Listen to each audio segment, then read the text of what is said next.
Hello everybody, my name is Wisecream and welcome to the Second Circle, a Helltaker dating game or fan game where you get what I'm trying to say, right? Well, if you're new around here, I want to let you know that every tuber's got their how do I say this? They always have something that they can tap into when they need to. And for me, how lucky am I that it's Helltaker stuff? Oh my goodness.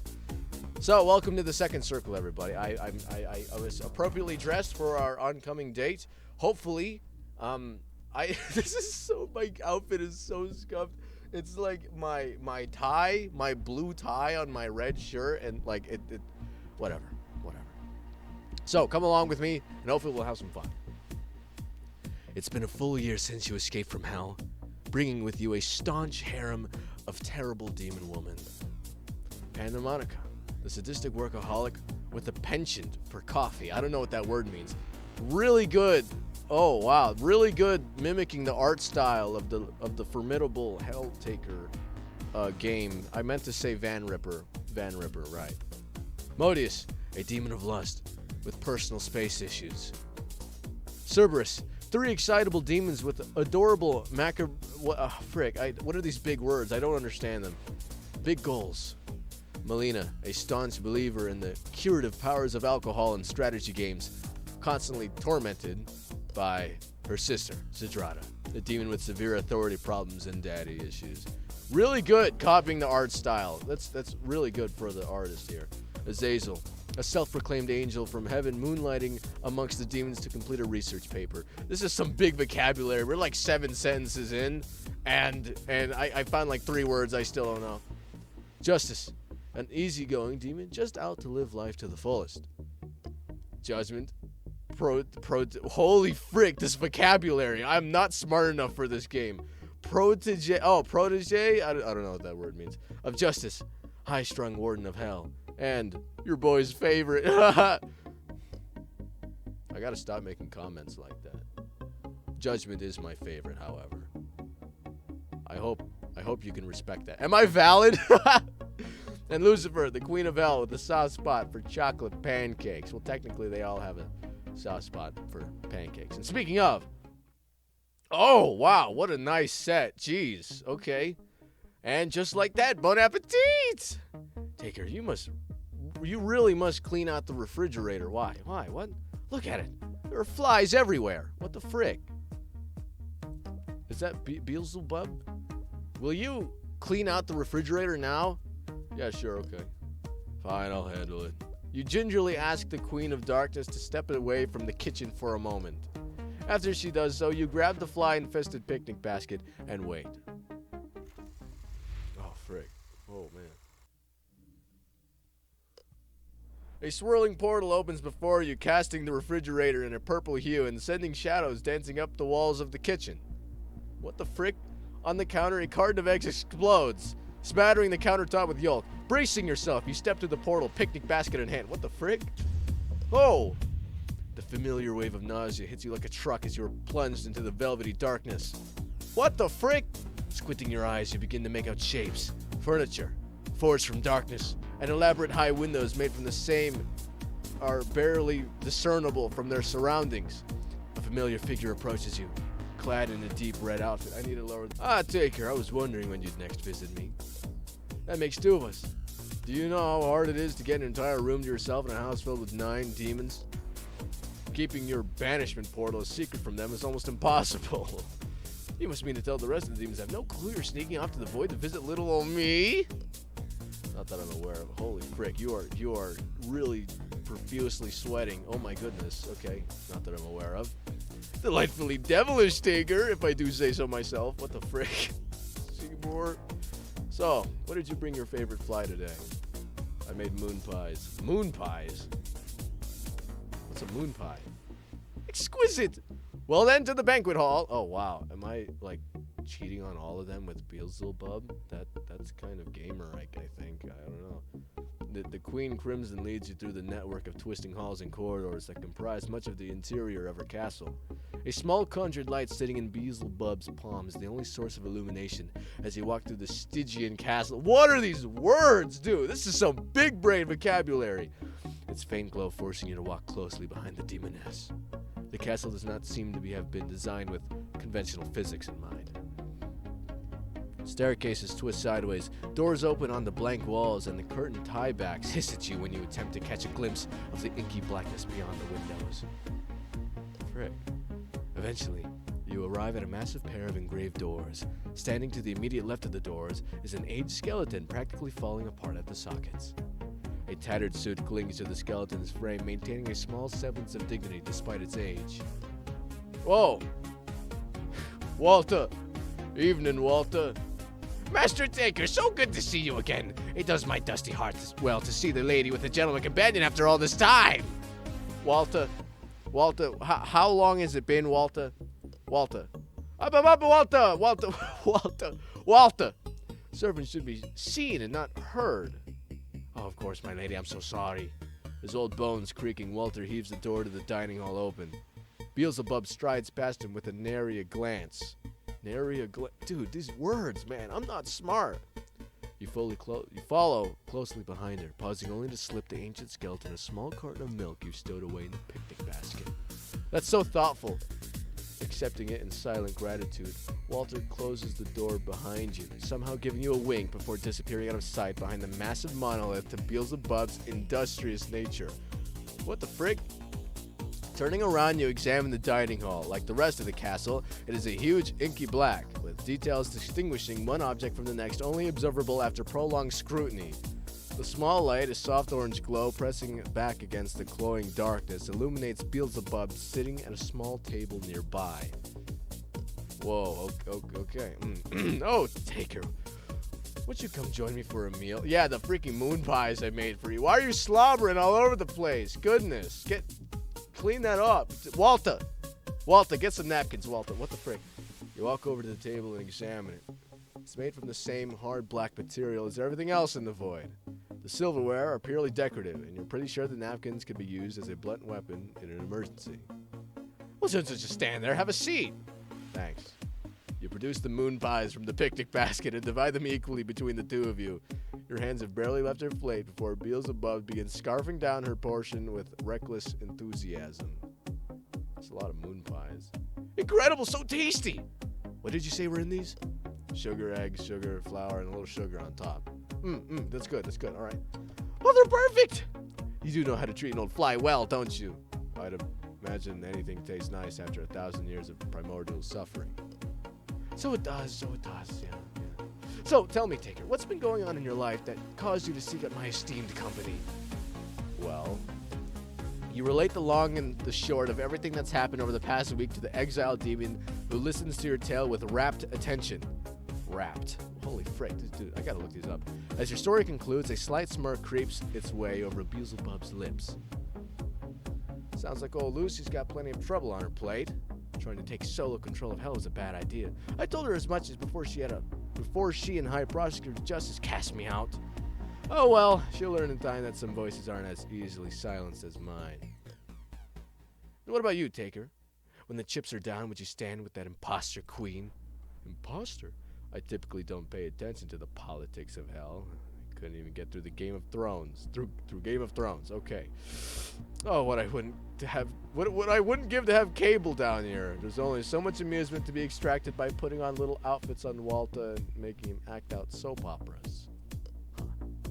I could talk to Lucifer. Maybe she'd let you join us for movie night if you agreed not to cause any trouble. Beelzebub wrinkles up her nose in disgust. I'm not asking that usurper for anything. When I covet something, I take it by my own hand. How'd you get stuck in here to begin with, Beel? Lucifer loves to up the ante when she feels slighted. Slighted? What does that mean? To feel slighted. Oh, but she normally resorts to physical violence to get equal to someone. Well, Lucy loves to pick on little guys. The demons and morals that don't have the strength of will to resist her compulsion or power. She's all bark and no bite.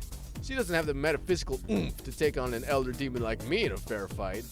That's why she relies on high to force her will. You still didn't answer my question, Beel. No, and I don't intend to, but I'd watch my tone if I were you, Taker. A without my portals. You can kiss any hope of you returning to your home dimension goodbye. An awkward silence smothers the conversation for a moment. Beelzebub's implied threat hanging in the air like a cloud of blood-bloated insects. I apologize for that, Taker. You are my guest. Threatening you is not becoming of me as your most gracious host. I accept your apology. Don't worry, I hear a lot worse most days from Pandemonica alone. Ah, yes, I remember that girl. She was still a rebellious young demon when I was ousted. Ousted? Oh my goodness. But from what I've heard, she settled down nicely. Pandemonica settled down. I'm getting pretty full. You want the rest of my cakes? Yes, please. Okay, and she gobbles all the cakes. Okay. I don't know what the freaking moon pie. Isn't the moon pie? Isn't that like on the level of like Twinkie and like those Hostess cakes? The two of you spend another hour or two sharing stories and making small talk before you decide to leave.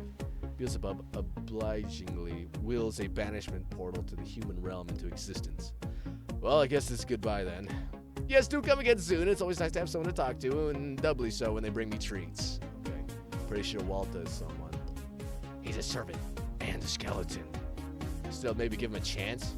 I think he'd be eager to interact with this lady beyond simple commands. I'll give it some thought. Safe travels. Oh, frick. Okay. Whoa, and then we just manifest back into this really nicely drawn kitchen. You step back through the portal into the mortal realm. After a brief moment of dizziness, you find yourself back in the kitchen. Taker! Where the devil are you? After thoroughly considering your options, you decide not to inform Lucifer of the events that just transpired. Some things are better left unsaid. Yeah, I guess you're right. Wow. Okay. That was the intro. This is where we begin our dating, our quest, our legendary quest. There we go. Okay, so everyone's here. There's a route for everyone. That's pretty cool. That's really cool. Okay, so I'm not gonna start with my favorite. I'm not gonna start with Judgment because for some reason Judgment's not everybody's favorite, but we'll get her next. She'll be second. No offense. Okay, I know she's looking at me right now. She's looking at us. Oh, sorry. Okay, we're gonna start with Malina because I know she's a fan favorite. I'm not a Malina hater. Hey, don't get me wrong. All right, she's cool, right? She's a gamer. But Judgment. All right, I'm second. So we're gonna start with Malina. All right, everybody, let's get ready to do some gaming. Oh, frick. You pull down the trapdoor that leads to the attic and are almost immediately assailed by the sharp scent of strong liquor. So much alcohol has evaporated in the air of the attic that breathing it in makes your head spin. Jeez. Wow, nice attic. Jeez. It is way too clean. Hold on. Bottles lie strewn across the otherwise well-cleaned room, with the exception being the wooden desk in the far corner of the room, squatting upon which is a large black computer. Slouching on an old leather couch at an angle incompatible with a long-term back health, Malina scowls peevishly at you from heavy-lidded eyes. Taker, it's a bit early for a visit, isn't it? It's 12:30. Did I stutter? If there's daylight, then it's still too early for me to be awake. Shielding her eyes from the faint few streams of natural daylight filtering in through her curtains, Malina groans. Pass me that bottle, would you? The Eastvin one. You grab the requested bottle of Uncle Eastvin's hermit juice off a nearby coffee table and walk over to Malina. You sit down to the demon and hand her the bottle. Pulling the cork out with her teeth, she sucks the bottle dry of liquor in 3 deep swigs, tossing it carelessly behind her into a garbage can. Without looking, jeez. From the clattering of the bottle against bottle, you conclude that the bin hasn't been emptied in quite some time. That, or Malina fills it with extreme prejudice. So tell me, what exactly are you up here disturbing my beauty slump at such a dreadful hour? My beauty slump. Jeez, okay. I have a package for you. I do. Better not be some euphemism for something. I'm not quite wasted enough for that kind of interaction. Nope. Ship it. Judging from the shape, I'm pretty sure it's one of the games you ordered. Eyes suddenly shining, Malina leans forward and snatches the brown-shaped package from you. Brown-wrapped package. She rips the top off the package with her teeth and rummages around it inside it with her free hand. She extracts a slim case from inside. Oh, hell yeah! It's that copy of Hero Commander 3 that I ordered! I've been waiting all week to play this thing. I hear the AI is almost unbeatable at higher levels. Hold up, you're telling me that there are games out there harder than Vantage Master? Malina flashes a smirk at you that's half patronizing, half pitying. Just like that. Oh, yes, you have no idea. That reminds me, Taker. Are we still on for a game session tonight? I'm just dying to take this game out for a spin. Games with a melancholic alcoholic? Sounds like fun. Well, there's something to look forward to anyway. One more thing. Could you pick up some... Is that a G? Gouda cow. I don't know how to say that. Before tonight, I want to try making something new. Oh, wow, okay. Got your booze. Let's see this new drink. All right, 1 second. Taking the bottle and turning her back to you, Malina walks over to the corner of the attic where she has laid out various implements of cocktail crafts as delicately as a surgeon would a set of scalp. Jeez, dude, this game is so big brain. Jeez. She busies herself, back still to you as she mixes and pours liquid between 2 glasses. And here it is, the green iguana. That's a green iguana. Holy frick, this animation. It's nauseatingly green and looks cartoonishly radioactive. A thin line of white crystal lines the glass. Malina is brandishing it expectantly at you. Thanks. Carefully, you take a sip of the lurid drink. It's actually really good. How is it? It's delicious. The salt rim offsets the sweetness just enough to keep the fruity tones under control. What the frick? Malina swishes the drink around in her own glass sans rim. What the frick is that? Yeah, that's what I read. Something wrong? Why'd you put a rim on your glass? I can't. Salt gets demons pretty fricked up and not all in the fun way. Huh. I thought that was just hearsay. No, it's a real thing, all right. Damn painful, too. I once had to try to snort a line of kosher stuff, and Dr. flattened her fat ass for 2 weeks. She couldn't even talk without shooting blood from both nostrils like some stupid cartoon character.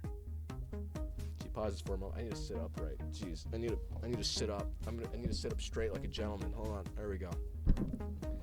She pauses for a moment, thinking to herself. I don't know if you can still hear me. I'm just, well, whatever. All right. Best 2 weeks of my life, actually. She downs her drink and then holds out her empty hand. Here, I'll make you some more while you move the computer over to the couch. Move the computer over to the couch. Like pick it, like you pick up the computer and then move it over like an Xbox. Like, do people do that? Dude, I guess it can't be that hard, right? I've never heard of that. Maybe it's a laptop. It's not a laptop. Well, let's just say computer, whatever. As Malina pours another drink for the two of you at her improvised bar, you walk across the room and easily pull the table and computer over to the couch before setting it back down.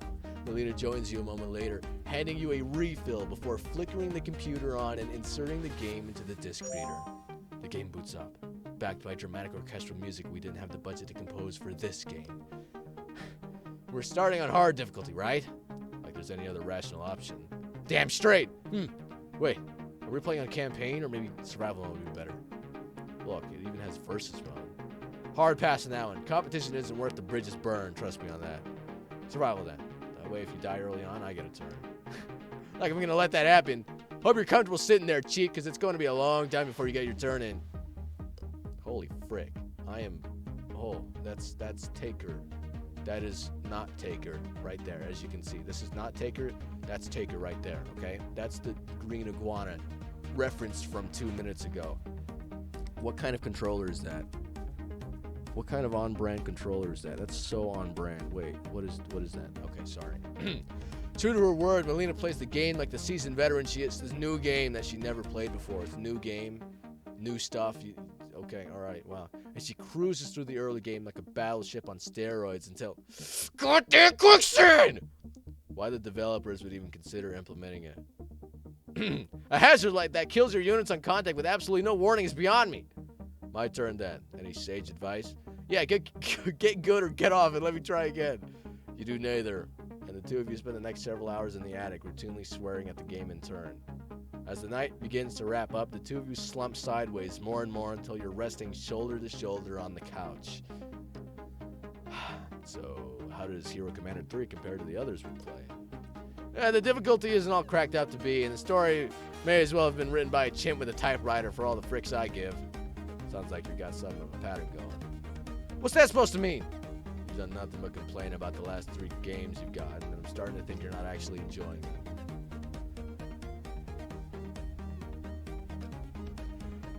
These last few game nights we've had all ended in the same way too, with you getting mad at the game and spending the next couple days sulking before you set your heart on a new game, and we do the whole thing over again. I'm supposed to be drunk right now. So you're saying you don't want to play games with me anymore? That's fine. I'm perfectly capable of enjoying myself without your big dumb face taking up my peripheral vision. It's not that. I mean, I enjoy playing games with you. It's actually quite the welcome relief from the rest of this house. I'd just like to include a little more variety in our game time together. That's all. Huh. I suppose your taste isn't complete garbage. I guess I'd be willing to let you plan the next night. Whatever you find, it better have screens, booze, and not be public. If you can find a thing that checks all 3 boxes, I'll give it a shot. Deal. And whatever you pick, it better not be freaking Dance Dance Revolution. That frick's way too kinky for me. What, huh? You'll have to give this some thought unless you want the majority of your interactions with Malina to take place in a stale attic playing obscure video games. Holy frick. We did it. We totally gamed. Wow. Wait, so what happens if we go back to Malina? What happens? We've already spent time with this girl. Please choose another character. Okay, alright, okay. Alright, whatever you say, we're gonna go with next best girl. Oh, no, not next best girl. Best girl, in my opinion. In my humble opinion. Okay? Frick. She's cool. And she has cool hair. I like her hair. Frick. Alright, here we go. Gotta look spiffy. Gotta make sure my freaking tie is so... my outfit looks so stupid, by the way. I look so it's really hot in here in my little thing here. So just do it for the art, bro. Do it for the art, for the content. Let's do it. One day, as you were hanging out around the house, you come to the realization that you've seen very little of Judgment since she's moved in. No sooner does this thought occur to you, however, than you happen to come upon the demon in the living room. Yeah. She's sitting by the window, and with her back turned to you, it's clear that she doesn't notice you right away. Thinking that there must be something on the windowsill that's captured her attention, you decide to creep up closer to get a better look at whatever it is that has her so enthralled. Then, as you draw near, you catch a glimpse of the object of her admiration. A tiny caterpillar. You step even closer and are surprised to find that Judgment is trying to corral the creature into the palm of her gauntlet.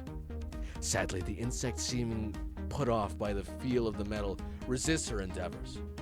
You wonder for a moment why Judgment doesn't simply scoop the thing up, but then it occurs to you that she's fearful she might hurt it if she were to do so. Only then do you decide to alert the demon to your presence. Stay cool, guys. Keep it cool. All right.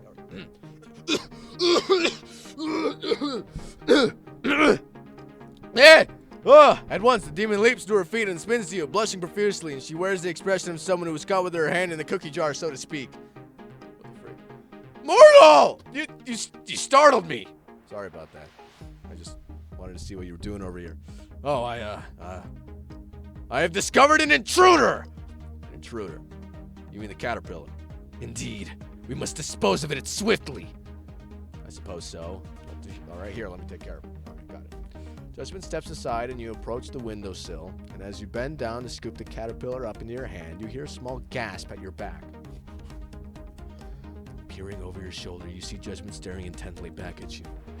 Well, what are you waiting for, mortal? Dispose of the trespasser! With a nod, you scoop the creature up into your hand and hold it aloft. I think I'm just going to put this little fella out into the garden. A look of relief flashes over Judgment's expression. Oh? I mean, do you think that wise fool? Yeah, I'm sure it'll be fine. You turn to make your way to the back door. Judgment follows you all the way up until you venture out into the garden. As you deposit the caterpillar onto a bush, you look up and see the demon watching you from the window. Something about the look on her face strikes you as odd. Perhaps it is that you've never seen the demon look quite so vulnerable before you can fully comprehend the matter. However, your eyes meet, and her expression melts away before your eyes. You make your way inside, only to find yourself accosted. What does that mean? Holy frick, dude. Can I get like a misunderstood word counter? I don't know what that means. Jeez, what? How could you just allow that creature to escape, mortal? It's probably lost in the first place. I mean, caterpillars don't typically like the indoors all too much. Very well. What if it had done you harm then? What, the little guy? Nah, caterpillars are harmless. They don't really become a nuisance until they turn into butterflies and get their wings. Wings? Yeah, once those guys start flying around, they can be a bit of a nuisance, chewing holes in your clothes and drapes and such. Maybe I'm thinking of moths. What is the meaning of this, Taker? What more can you tell me of these creatures? Okay, well, you see, come to think of it, I don't actually know a lot about butterflies. They could very well be dangerous for all I know. I don't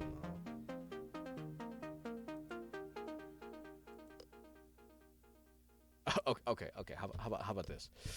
There's a butterfly conservatory that just opened up nearby. What do you say we go there and we can both learn a little more about these enemies of ours? Judgment's cheeks redden at your suggestion. She looks shyly to the side, and you can see her seriously contemplating your offer. Yes, mortal, I think that would be satisfactory. When the afternoon rolls around, you decide to call the conservatory. I need to sit upright. You know what? Let's zoom in just a little. There you go. Okay. All right. Okay. You decide to call the conservatory in advance to see if they offer tours. Much to your delight, they do, and so you book a tour and approach the demon regarding your date at the conservatory. Thinking it might be a nice surprise, you decide to keep the tour a secret for now. Ready to go? Fool, I was born ready. Oh, that's a crazy pose right there. Jeez. Whoa, holy frick. This is, an interesting backdrop. That's cool. Okay, without further ado, you load up into the car and head down towards the park. And there you're greeted by the sight of the conservatory looming over the grassy knolls. What the frick is a knoll, dude? Isn't that like some sort of D&D creature? What the frick is a knoll? Oh, I'm freaking Googling this. No, I'm not. All right, we don't have time for that. Sorry. I'll probably put definitions up for you. As you approach the giant glassy building, you are met by a young man at the door. From the logo on his polo shirt, you can see that he's one of the conservatory's tour guides. Hello, you must be my late afternoon tour. That's us. Tour? What is this man talking about, Taker? I went ahead and called in advance to book the tour for us. Since they know more about butterflies than we do, then I thought going on a tour would be the best way for us both to learn. At this, color rushes into Judgment's face. Oh. Yes, that sounds wonderful, actually. Thank you. The sudden sincerity in Judgment's voice takes you off guard. Before you can process what you just heard, the tour guide claps his hand together, drawing your attention. Excellent! Now let's head inside, shall we? Okay. With the young man leading the way, you and Judgment make your way into the Is it just us three? There's just three of us. That's awkward. That's gonna be awkward. I had to explain that there's a demon on this tour. Oh, frick, that... Oof. First, you stop inside a large welcome room. Then, the tour guide leads you into a spacious conservatory room at large, where the butterflies are free to linger about all over. Oh, that sounds awesome. Holy frick, okay. As you pass through the great glass double doors, you wonder about the sudden appearance of the soft-spoken side to Judgment that you've never seen before.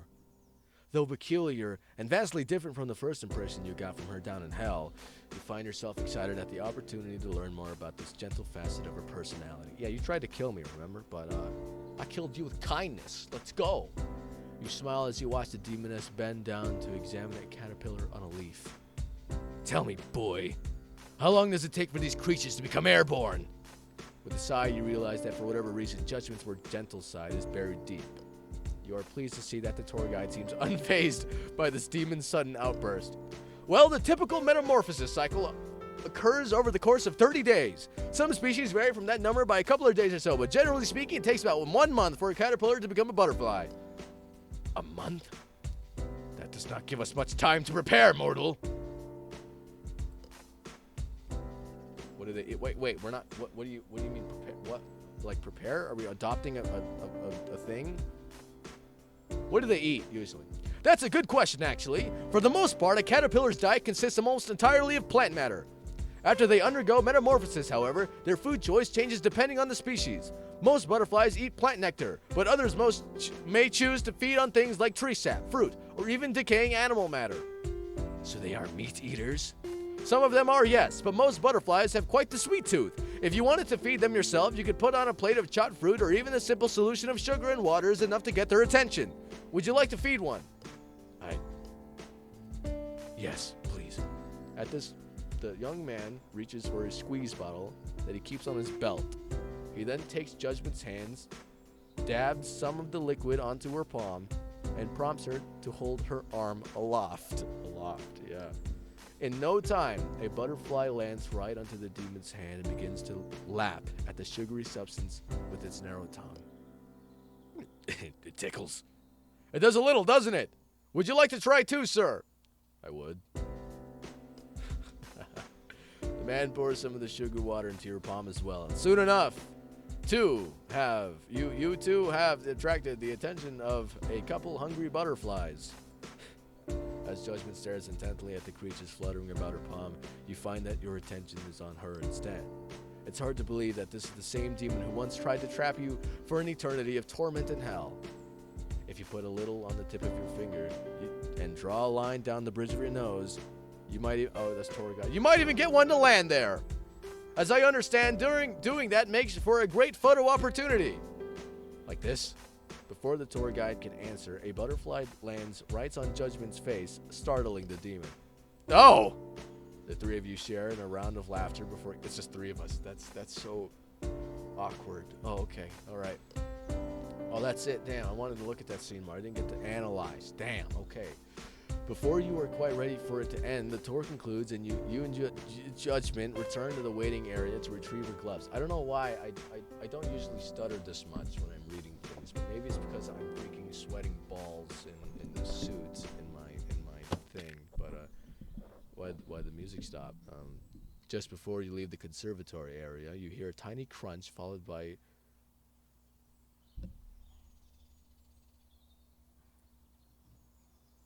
Oh, frick. Oh. Oh. Oh. Oh. You turn around at once to see Judgment kneeling on the ground. Upon closer inspection, you notice a tiny, mangled caterpillar body laying on the path. A few tears fall into the concrete next to it, and you are privy to the unmistakable sound of sniffling. Oh, no. Hey, Judgment. Before you can say anything else, Judgment stands. In spite of her tears, her jaw is set. Whatever it was you saw in her expression earlier is gone. Now you can only see the High Prosecutor of Hell standing before you.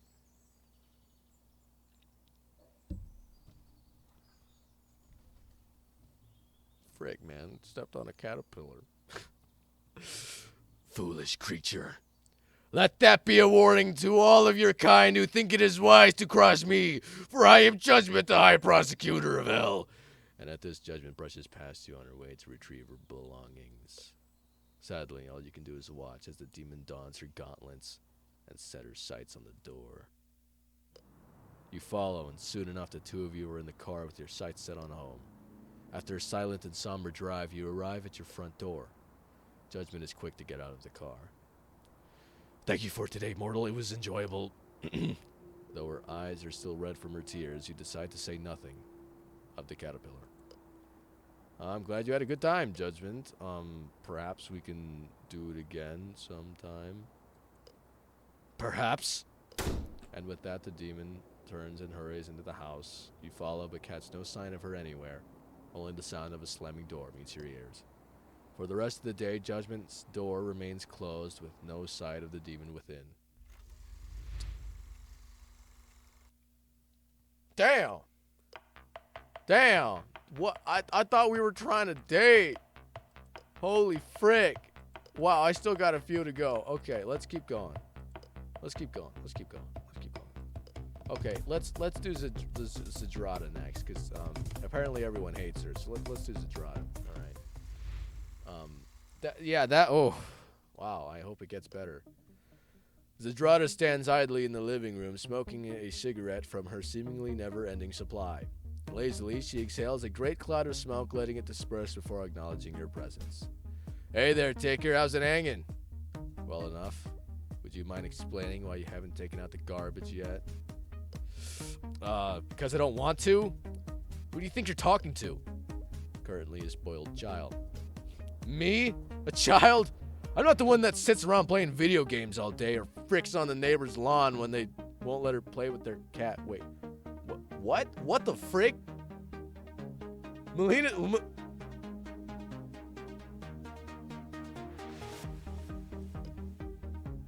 But you are the one who consistently refuses to do the most basic chores. Ooh.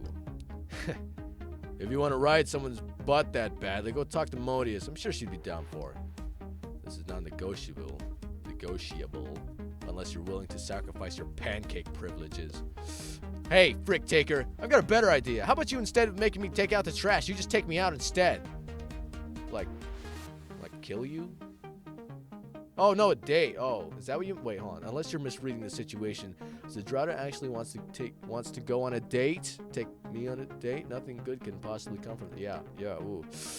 Yeah, sure. What's the worst that could happen? Nice. I get to pick the date side, right?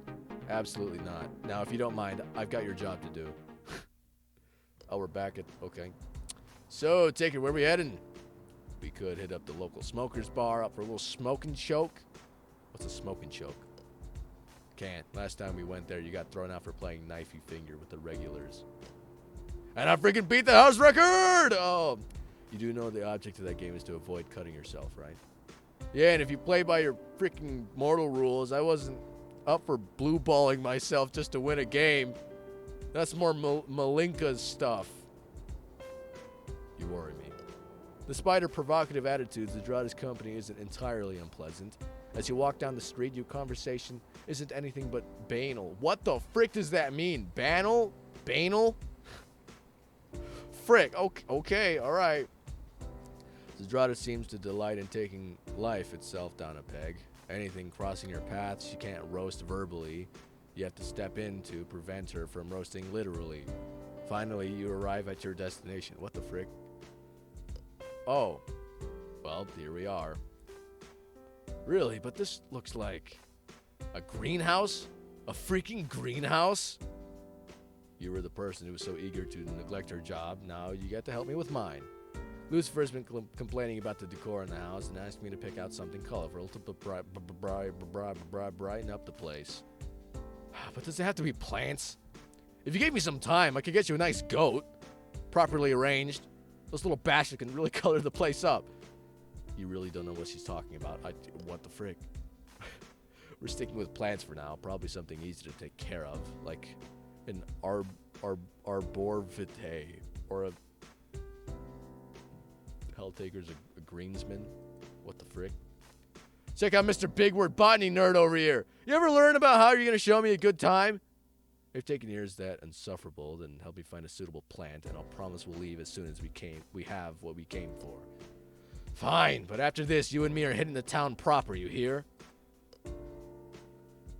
Would that be something ZDRAGIN would say? I don't know. Bored, ZDRAGIN wanders off between the rows of plants, aggressively belching clouds of smog in the faces of innocent shoppers that strayed too close to her.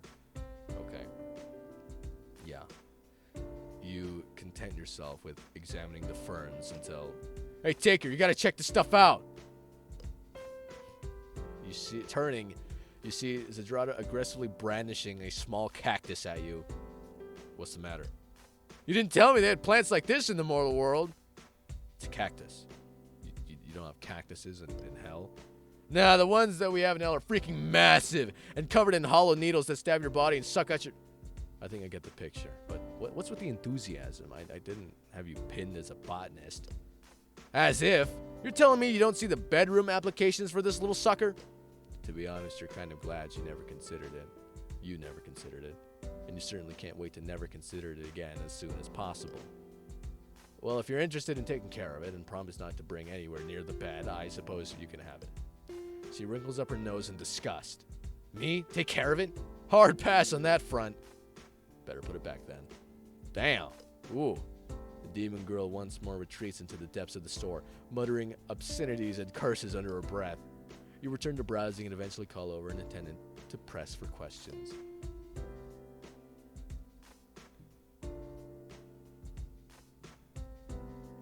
You're a demon. Abby. You're a demon. What the frick? The dull-eyed assistant slouches up to you. Judging from the look on her face, she's even less happy about being here than ZDRAGIN. A small tag pinned to her lapel as Abby written on it in smudged ink. Yeah, can I help you or something? I'm looking for something hardy. A plant that can survive multiple attempts on its life. Preferably fire and dog-proof. And if it can survive being watered with cheap vodka, that's also a plus.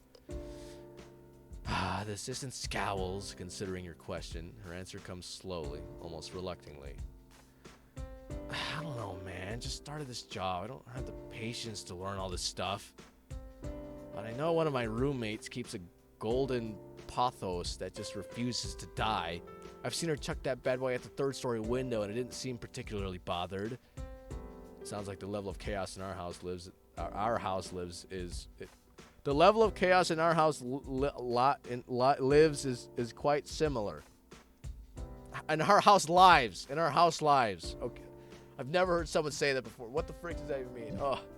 Abby casts a sidelong glance towards the far end of the greenhouse, where ZDRAGIN can barely be seen behind a towering stack of potted plants.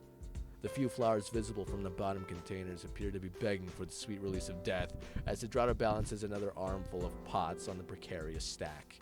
Abby looks away before the inevitable crash and nods in sullen agreement. More than you'd think. You try to maintain eye contact with Abby despite the general bedlam going on behind her. I think a pothos should do fine. Would you mind showing me where you keep them? I have a feeling the sooner we get out of here, the better off everyone will be. Before she can answer, the automatic sprinklers lighting the roof of the greenhouse kick in, spraying you and Abby with icy water. The billowing black smoke of burned vegetation spews forth from one of the far aisles as the orange-red flames lick over one of the far display tables. From out of nowhere, ZDRAGIN appears behind you, tugging at your arm. Ah, man, such a shame about this place. It's such nice vines, but we should probably leave for safety. You and I are going to have a talk about this later. The two of you manage to make it out of the greenhouse before it goes up in smoke. Briefly, you wonder how you could ever have expected a different outcome. Well, now that that's over and done with, you still up for going out in the town? I suppose so. What's it to be? What's it to be? What do people say that? Why, Taker, I'm glad you asked. What follows is a series of entirely unique yet equally horrifying social indiscretions, and by day's end, you have broken both of your records of most bars visited in one day and most bars forcibly evicted from in the same day. Clutching each other for balance, the two of you stumble back into your house at an ungodly hour. This late at night, there's only one member of the house that's reliably awake. Malina sits in a darkened living room, heavy-lidded eyes lit only by the blue light emanating from the television she's glued herself to. You know, Malinka, you really shouldn't be up this late at this blue light. It'll make your tits go flat. What the frick? What? Malina sighs in exasperation and pauses her game, turning to face her sister. Taking a swig from the paper-wrapped bottle beside her, she steadies herself. You got something to say, ZDRAGIN? Say it before you pass out in a puddle of your own sick. What the frick? Hey, Malinka, check out this stuff I picked up for you in the town. From seemingly nowhere, ZDRAGIN produces the small cactus from earlier and lobs it underarm to Malina, who barely manages to catch it in time. Careful, little bastard. It's almost as prickly as you are. Figured you'd be a perfect match for each other. Seeing as the rest of us are out living large and taking charge while you're sitting here dry as a desert. Go back to hell and leave me in peace. Malina chucks the cactus into the empty trash bin where the pot shatters, sending stray clods of dirt and shards of ceramic flying. Hey, what the frig? I lifted that thing for you. I lifted that thing for you. Oh, wait, lifted as in, like, stole. Okay. I thought, like, I put in the effort of holding this thing for you. What the frick? So, cry me a river. I don't recall asking for something to take care of. Wasn't that your job once upon a time? The Drada grimaces and turns away, kicking open the back door as she returns to the abandoned RV parked in your backyard. You can hear her clicking her fingers as she goes to technically conjure a light. Conjure a light for a new cigarette. You hope she doesn't set fire to the recreational vehicle, but are far too unsteady to really do anything about it. You leave Malina to her games and crawl upstairs to bed. Dude, what? Holy frick. So these aren't exactly like the good endings going on right now. Okay, next. Let's do Modius next. Whatever. I'm just picking one. All right, here we go. Probably do a Zazel next, probably. One morning, you are walking through the house with a tray full of pancakes to rouse everyone for breakfast. On your way, you run into Modius in the upstairs hallway. Good morning, Taker. Good morning, Modius. Pancakes. Yes, please, I'm starving. Help yourself. By the way, have you seen Lucifer? I believe she's still in bed. Figures. Anyway, you enjoy your breakfast. Thank you. As the demon turns to leave, you set your sights on Lucifer's bedroom, and you feel a crinkle in your back pocket. The sensation reminds you of something that you had been meaning to ask. Actually, before you go, I had something I wanted to ask you. Yes. With one arm balancing the tray, you dig around your back pocket and come up with a small envelope. You hand it to Modius. The demoness looks it over carefully. What is this? Open it. With her finger, Modius splits open the top of the envelope and pulls out 2 slips of paper. And these are vouchers for a trip to the spa. I won a contest some time ago, and those just came in the mail the other day. Spa trip sounds lovely. Would you like to go with me then? I've got 2 vouchers there. Okay, spa episode. Okay, all right. Okay, all right. You know, I realize that it's probably not going to go to a point where I will have to do some like I have to make YouTube happy. I just remembered that I probably won't have to do that, right? Right. Yeah, we're good. After you say this, the demon's cheeks redden so suddenly and so vibrantly that her complexion soon resembles that of a ripe tomato. You want to go? You want me? You? Oh my. Is that all right? No. I mean, yes. I mean, what does the spa trip entail exactly? Anything you want, really. I mean, let's see. They got massages, manicures, pedicures, saunas, acupuncture. Well, I don't know what to say. Well, if you aren't interested in going, I completely understand. Yes. Wait, no, I don't want to go. I do. It's just so. Just take her to go this with you. Though uncertain, given the demon's rambling, you think that she accepted your date. Okay, all right. Sounds good. How about we leave after breakfast? Still blushing, Modius nods furiously. Very well. See you then. As soon as you turn to go, the demon scampers off down the stairs with the tickets in hand while you proceed with your morning rounds. Sometime later, after you successfully delivered pancakes to everyone in the house, you and Modius hop in a car for your afternoon at the spa. After a short drive, you arrive in the front of an extravagant building that has been stylized to look like a Japanese bathhouse. You park the car and turn to see Modius looking up at the building with a frown. Then as you turn off the engine, you are privy to the sound of her drumming her fingers on her knees. You've never seen the demon look so out of sorts. Out of sorts? Okay. You watch her fidget in her seat for a while, longer before thinking it's best to say something. Modius? Modius doesn't reply at first. Modius? Oh, sorry. Got a little lost in thought there. Is everything alright? Again, the demoness doesn't seem to hear you. Modius! What's that? Oh, sorry. Sorry, did you say something? I was just asking if you were feeling alright.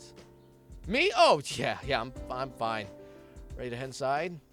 Not quite yet. You seem a bit, Before you can finish your thought, you hear the car door shut and look up to see Modius walking listlessly. What the frick does that mean, dude? All right, that's like word number 8, frick. With a sigh, you get out of the car and follow the demon. Unconvinced that everything is fine, you nevertheless decide to leave that conversation for later. It doesn't seem like you're going to get a straight answer out of her anyway, just so you know. For now, all you can do is keep an eye on her, just in case. The two of you make your way inside the spa and approach the counter. If this game has original music, that'd be so dope. I mean, obviously, some of the music is from the soundtrack, but, hey. Hello, we'd like to redeem these vouchers. The woman behind the desk takes your vouchers and looks them over. Congratulations, Mr. Taker! Now, before redeeming these vouchers, we do offer a brief tour of our facilities, if you'd like. You turn Medoius to see if she'd like to say something on the matter, but the demon still seems uneasy. Maybe the tour will help her relax. A tour would be lovely, thank you. Excellent. Now, if you just follow me. You and Medoius trail behind the woman as she guides you down the hallways, briefly describing each facility as you pass. From acupuncture to massages and heated bathhouses to saunas, it seems that the spa has everything you could ask for. Wow, this place does not look cheap. Okay. There's so much, in fact, by the end of it all, you are absolutely overwhelmed by the choices. So, now that you've had our tour, have you decided on what you'd like to put your vouchers towards? We'd like to do the couples massage. Startled, you glance over at Modius to see only resolute determination in her heart-shaped eyes. I just noticed that, okay. Yes, a couples massage is good, yes. Right this way! Okay. Though stunned at this turn of events and Modius's sudden vocality, you follow the woman down the hall and into a room with two massage tables set side by side. There are towels on the table over there. If you both would just disrobe. Oh. There are towels on the table over there. If you both just disrobe, lay down the tables, the masseuse will be with you shortly. Wait. How do spas work? How do massages work? Wait, do you have to get naked? Wait, hold on. Maybe I do have to. Oh, frick. YouTube. Frick. The woman disappears and you look over at Modius, expecting to see her nervously staring back at you. Frick, that scared me. What the gosh. What you are met with instead is the sight of her standing stark naked before you, having undressed completely in the few short moments since the spa worker left the room. Okay, hold on. There's nothing about needing to be 18 to play this game. I'm not 18 yet, so YouTube, chill out, bro. Out of modesty, you quickly avert your gaze, but not without taking note of the startling contrast between the comfortable aura emanating off of Modius now and the nervous energy she exhibited before. As you begin to disrobe as well, you hear the demoness settle onto one of the massage tables with a heavy and content sigh. You follow suit, and shortly thereafter, the masseuse arrives. When did your hair get like that? Wait, sorry. After some idle small talk, the woman begins to work. Is this what a spa looks like? What is that, a triangle? Is that me over there? What is over here? That's a closet? Ceiling fan? I thought a spa would look like... I don't know. I have no idea. I'd probably never do one of these. I'm gonna be real. With a display of dexterity and strength you once thought impossible, the masseuse descends upon the muscles of your neck and back, undoing knots that you didn't even know you've had before. After each satisfyingly painful release, the woman switches between you and Modius, giving you each time to breathe. Has anyone ever told you that you run a bit warm? Let me tell you, bro. Warm is not the start of it. Do I? Must be the climate I'm used to. Oh? Where are you from? Hell. Hell. I feel like if that actually... Oh, wait, we're not going to explain the freaking tale that's coming up from back there. Oh, frick. Oh. At this, the woman chuckles nervously, and you cannot tell if she is truly undeterred by the revelation or if she thinks it's all a joke. In any case, the massage continues without much of a lull. God, doing a lot of talking right now. No. She returns to you to work through the last few knots in your upper back. Then, much to your bro, what are these words, bro? I don't know what they mean. Chagrin. That's a word. That's a real word. chagrin. What? Okay. The massage is over. The masseuse leaves the room so that the two of you can get dressed. And as you leave, you stop by the front counter to turn in your vouchers. Holy frick! Oh my gosh! Motion. Modius beats you to the car. Wow, this is a big car. Hold on. Modius is a man-sized person, right? Like a person-sized person. Oh, okay. As you slide into your seat, you look up to your companion and notice that she's avoiding your gaze and has resumed drumming on her knees. Wishing you knew what it was that was putting her all to sorts, you ponder questioning her further. Seeing the shy redness coloring Modius' cheeks, however, causes you to rethink that decision. Instead, you start the car and head home. Perhaps that's a conversation for another day. What is going on? What the frick is going on, guys? Okay, so that's 1, 2, 3, 4 left. All right, here we go. Pandemonica. No, Azazel. Let's do Azazel. I like Azazel. She's cool. Before she went freaking crazy. Before she went bonkers, you know.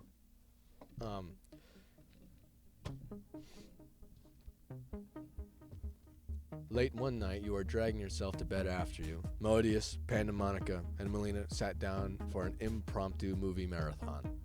You notice a bright light spilling out onto the hallway from a crack underneath Azazel's door.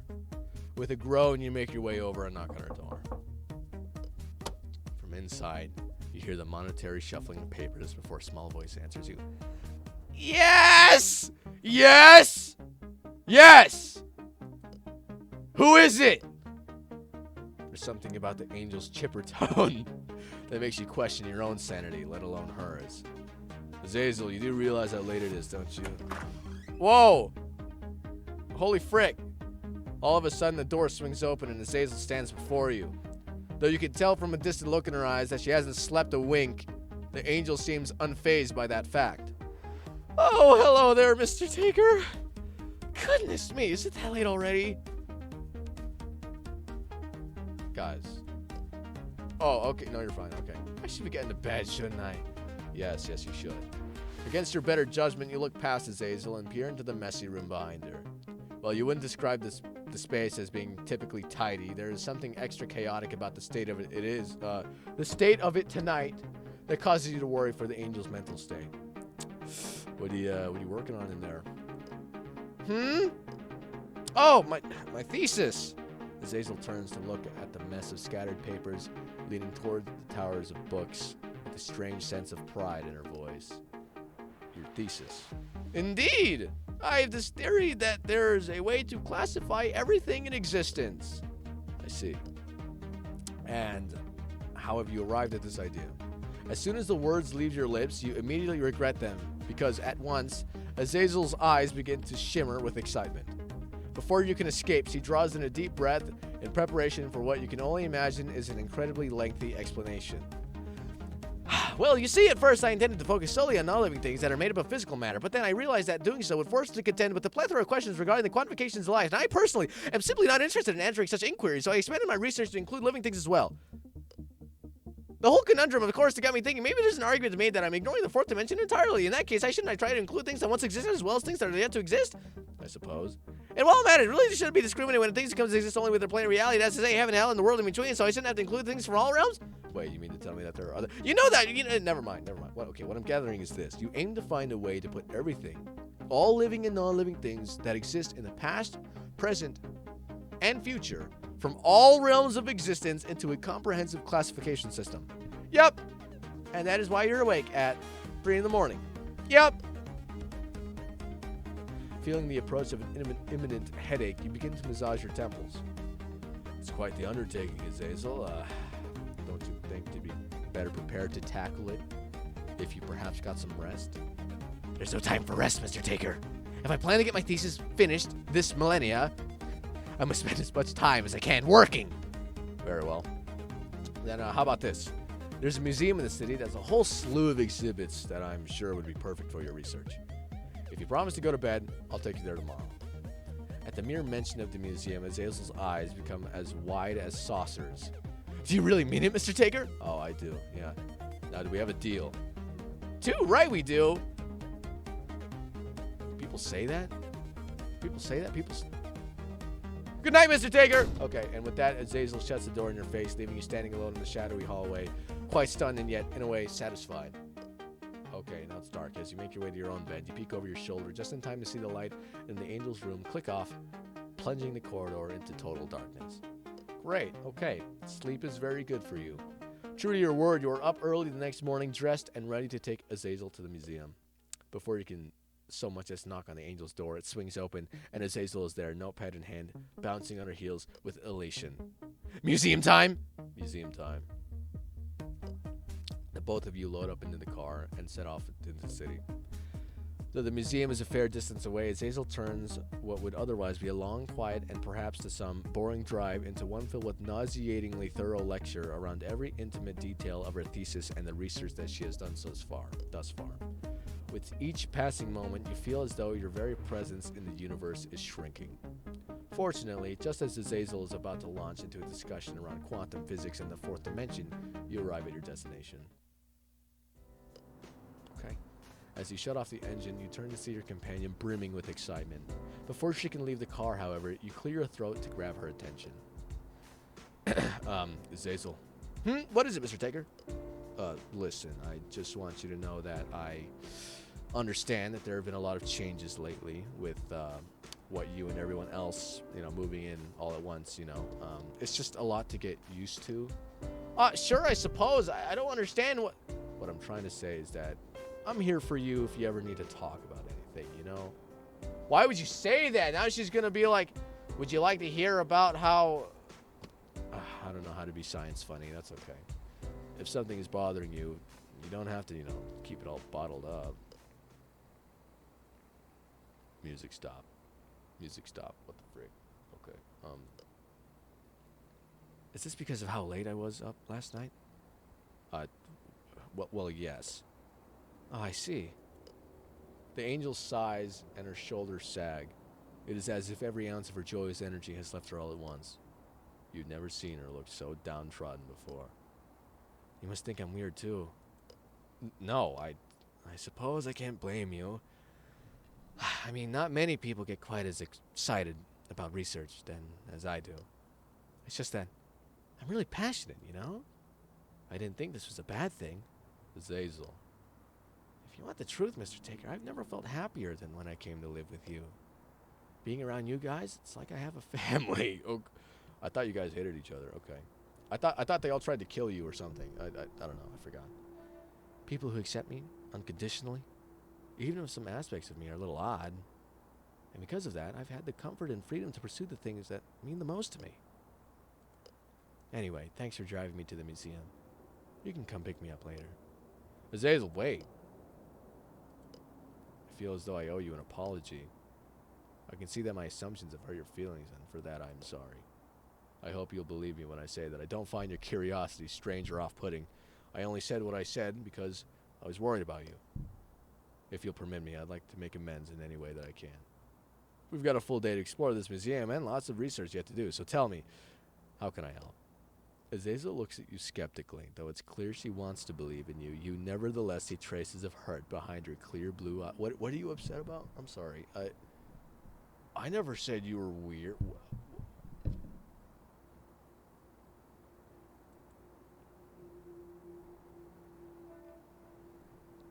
What did I do wrong? What am I...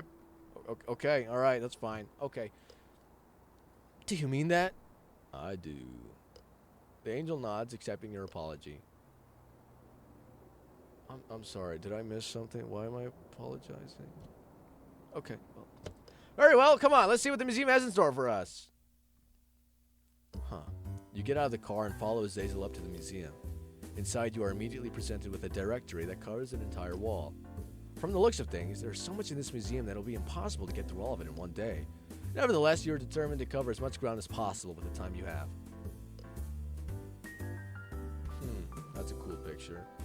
With Azazel leading the way, you spend the next several hours hopping from one exhibit to the next. As you make your way through, the angel fills notebook after notebook with her findings. And as the day approaches its end, you have no less than 2 armfuls filled notebooks between you, you'd never seen. Sentence don't make much sense, do it? You've never seen someone write so much so quickly. After glancing at the clock, you turn to Azazel. You've got 1 hour left, just in time to hit one more exhibit. So what'll it be? There! Azazel points at an art exhibit of all things. One which, much like the rest of the museum, sees precious little in the way of foot traffic, okay? What? Do people talk like that? Do people write like that? Okay. Sees precious little in the way of foot traffic. The sign over the entrance reads, Renaissance. With a shrug, you follow the angel inside. Once there, you are surrounded by white walls, marble floors, and massive, well-lit paintings. As you pursue the art, you cannot help but notice that Azazel is particularly enthralled by one piece in particular.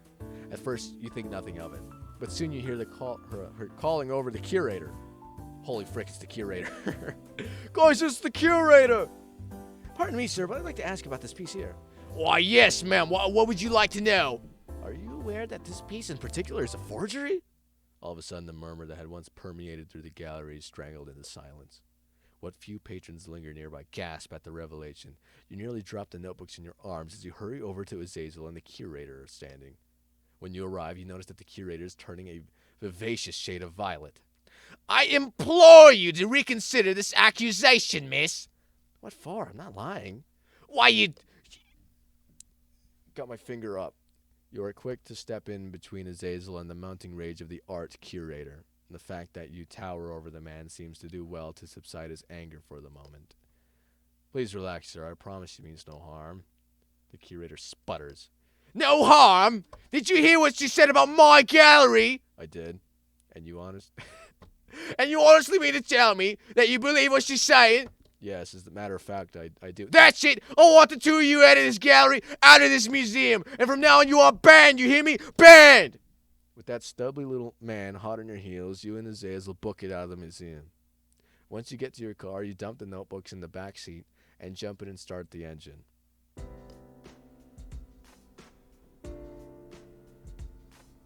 So we're not going to delve into why that's a forgery or how she knows or...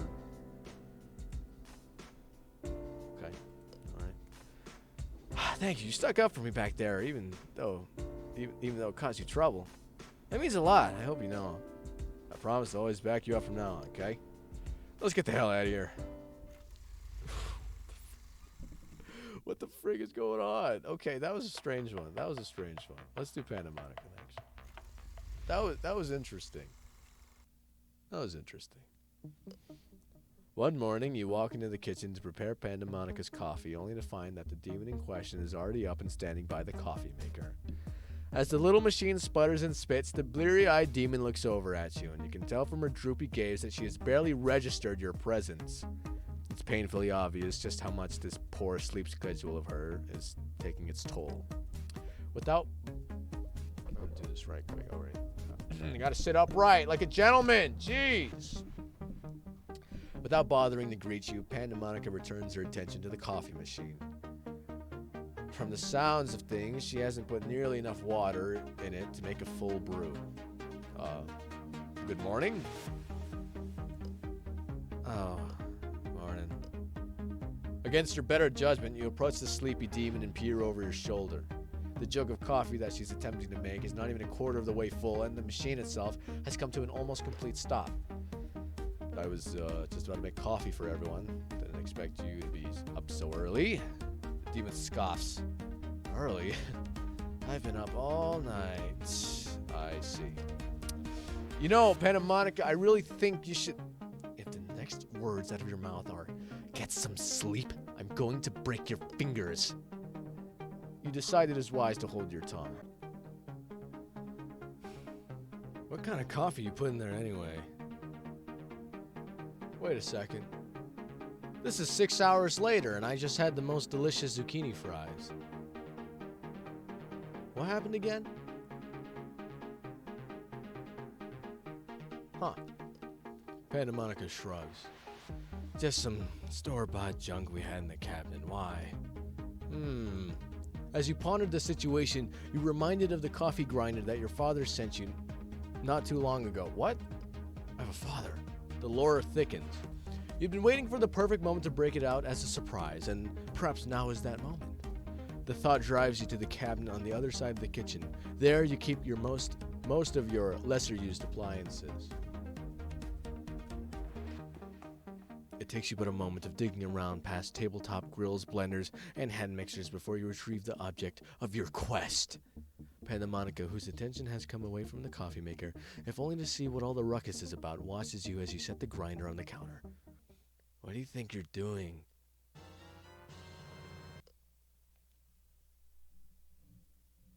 Okay. What the devil is... Yeah, what the frick is that?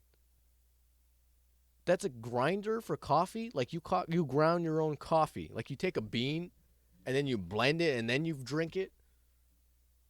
That's try-harding coffee. You'll see. That's try-harding coffee. Like if you do that, you must be rich or something. From the pantry, you retrieve a bag of roasted coffee beans.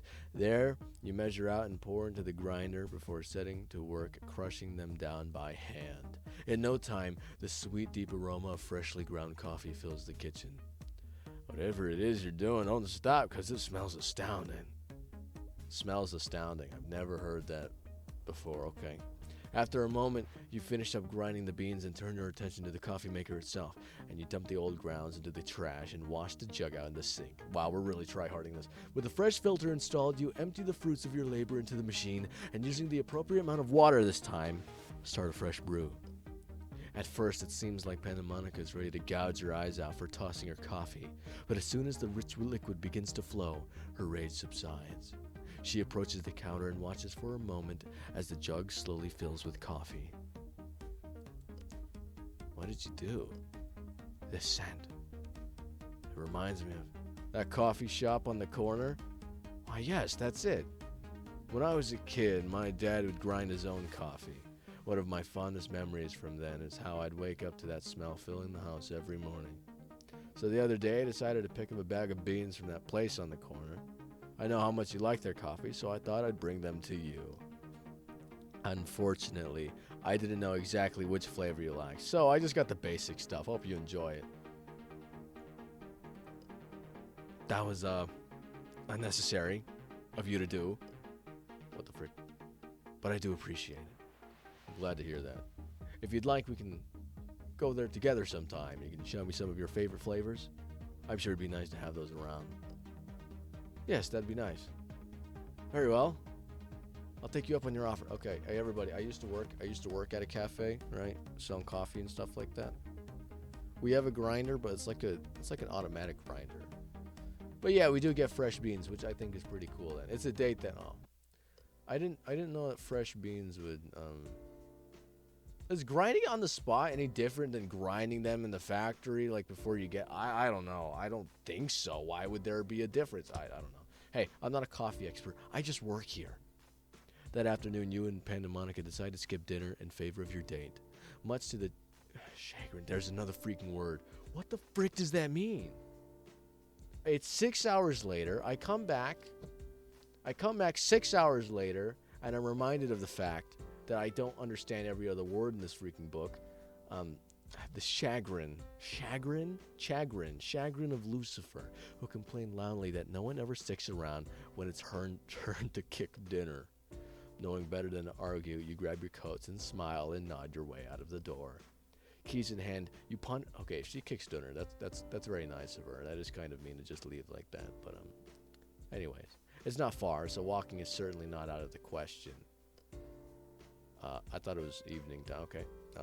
Hey, Pandemonica, Panda Man. We could drive there, but what do you say we walk instead? It is a bit of a brisk day for a walk, perhaps. But yes, I think that sounds good. Okay. The demon leads the way, and the two of you head down the street in relative silence. It is a quiet day, filled with only the sounds of your footsteps and the occasional passing vehicle. You arrive at the coffee shop just as the sun starts to set over the horizon, a slight orange tinge painting the sky. Oh, wow, okay. A tiny bell chimes to herald your entrance. You're assailed by the familiar, deep, rich smells of freshly ground coffee.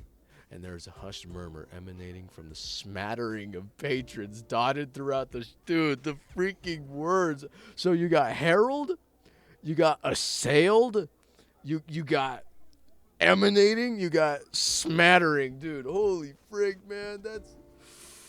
Ooh, this is some big brain. I'm really, like, you can hear my brain cells, like, clashing in order to freaking muster out these words and actually understand them. Holy frig. There's nothing wrong with big words, really. There's really nothing wrong with that, but I'm just saying, wow, I've never seen that before. An old man behind the counter looks up at you. At the sight of Pandemonica, he beams. There she is, my favorite customer. Good evening, Hank. How are you? Hank. It's the freaking Colonel, dude. Look at him. Damn, he's got the fit and everything. Jeez. I'm well, my dear. Very well. What can I get you today? I'll take the usual. Coming right up. And how about yourself, sir? Coffee, please. Black. Ah, simple fellow. I like that. You two find a seat and make yourselves at home. I'll bring your drinks over when the... If one of my coworkers spoke like that, if I spoke like that while I was at work... Well, this he's an old man, right? This guy's old, so he's old school. If one of my friends came up to me while I was at work, and I'd be like, "Hey, what's up, chum? Go freaking sit in the back. I'll catch you in like 5 minutes when I'm on my break. You got to stay around for 30 minutes though." That's what I'd do. Oh man. You and Pandemonica scan the room for a place to sit. How about over there? The demoness gestures to a booth next to the roast coffee display. You nod and Pandemonica leads the way through the maze of tightly packed tables and booths. Just as you take your seats, the old man arrives and sets your drinks in front of you. Enjoy. You thank the man and sip from your coffees. After a few moments of idle chit-chat, you turn your attention toward the nearby display. So, if you had to pick, which one of the group there are your favorites? Pandemonica eyes the bags, reading each label in turn. Well, I must admit I'm quite partial to the darker roasts. Darker roasts? I don't know how freaking coffee works, and I still work at a freaking coffee shop. Dark, does that mean stronger? We only have one grinder for beans. Like, we don't have, like, you don't get to choose what kind of beans you get, but, like, I don't know how that, maybe it's, like, stronger. I don't know. Like, dark coffee. The blackest coffee. For me, anything with a deep, rich flavor is a win, really. But if you're looking for specifics, I quite like that dark chocolate hazelnut there. I see, so you're a fan of chocolate-flavored coffees. But of course, who doesn't like chocolate? Fair point. How about that one right there? Toasted almonds. Yes, I do think that would be a good choice as well. I like a good nutty flavor. The demon grins at you as she sips her drink. Her tail flicks to and fro behind her, and you notice that her horns have nearly doubled in size. You chuckle nervously. Oh, yeah, I forgot. She evolves. I thought we're not supposed to give her coffee. Oh, frick. Okay. You are quick to bring the conversation back to the coffee display, and the two of you spend the next half hour discussing the various roasts until your own cups run dry. You ponder fetching a refill for your both, but just then you notice Pandemonica acting strangely.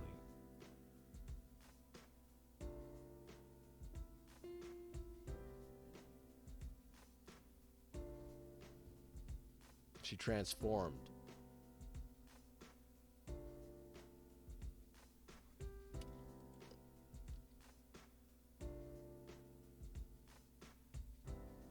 She transforms like a motherfricker. And I just realized I've made a terrible mistake. Not only did I forget the full screen, you can see the Activate Windows logo right there.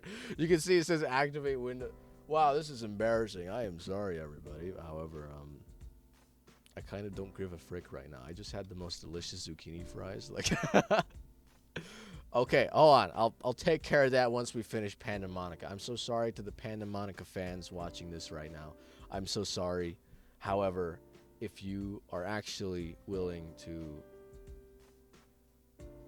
be in a relationship with Pandemonica, I don't think you'd be bothered by that.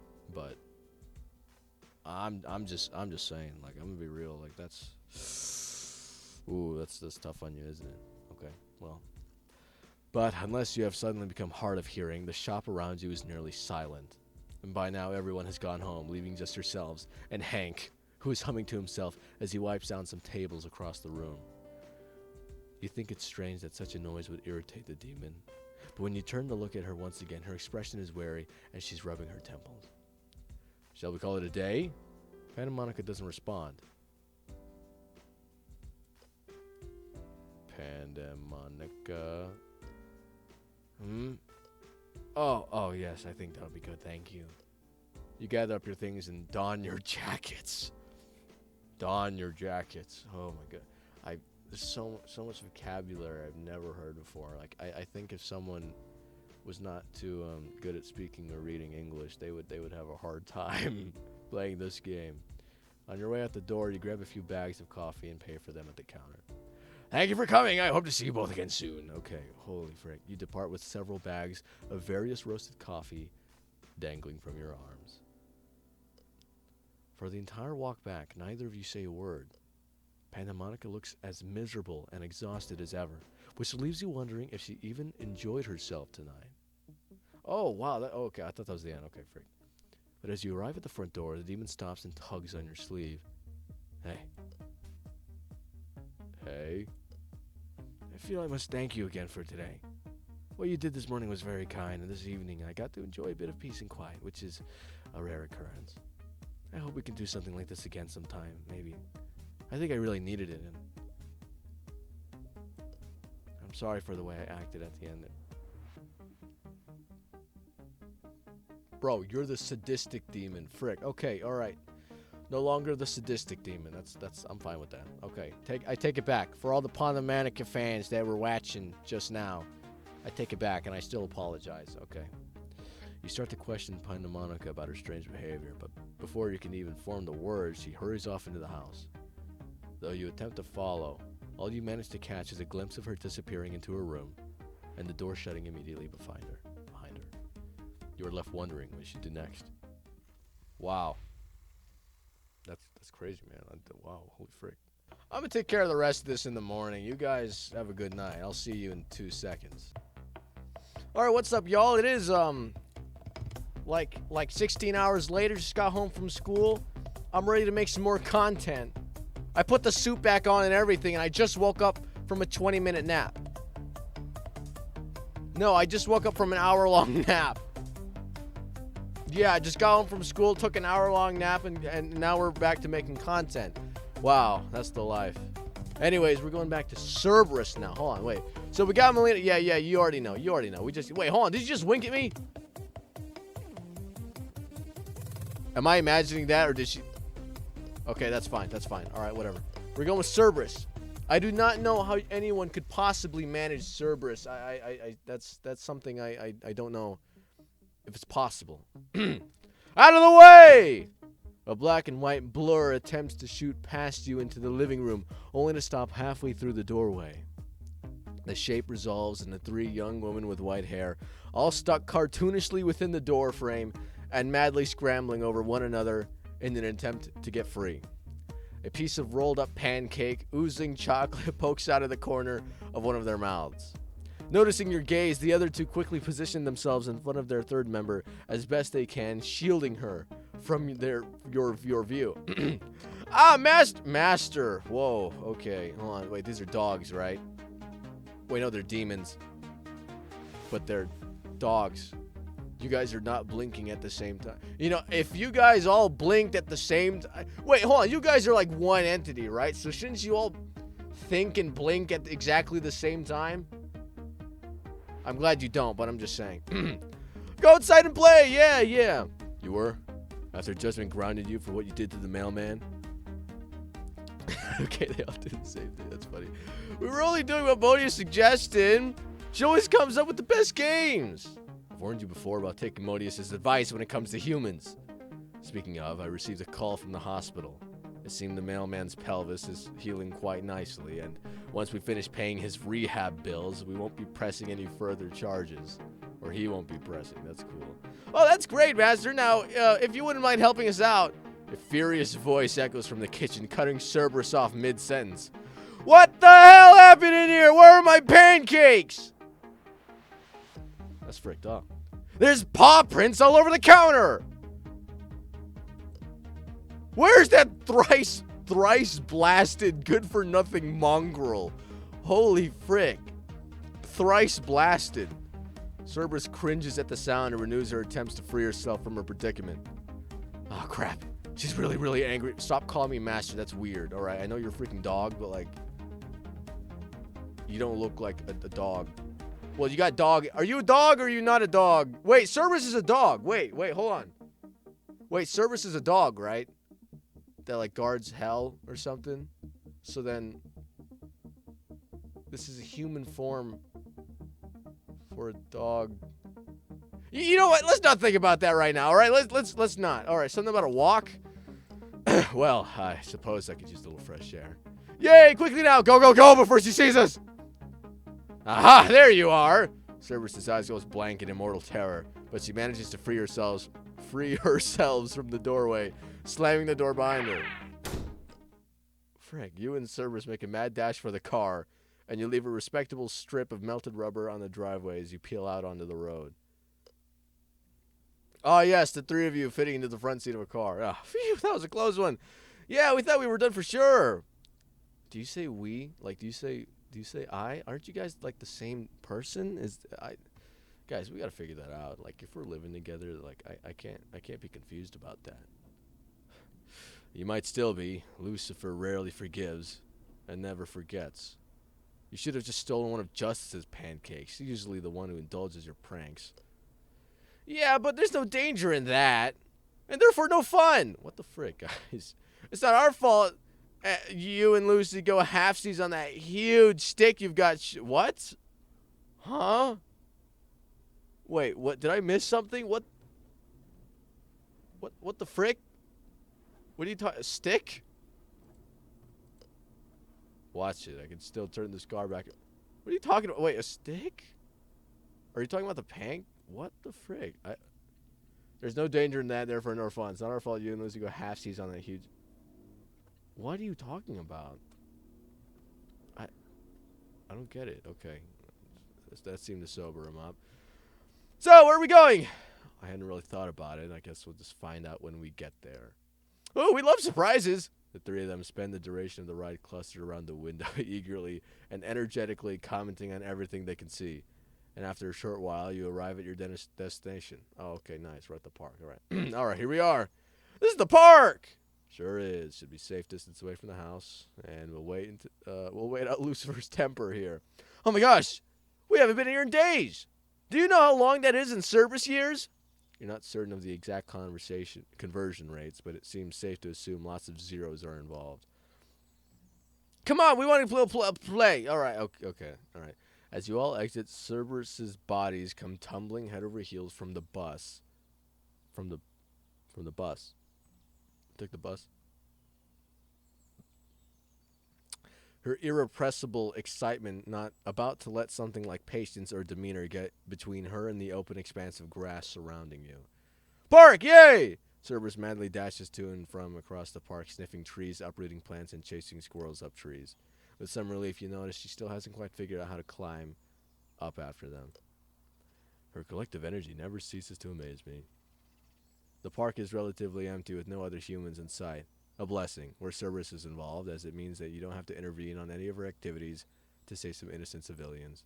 In fact, she seems perfectly happy to be left to her own devices until... Master! Stop calling me that, alright? There's a weird smelling person over there. They got a creepy cloak and everything. Oh, frick.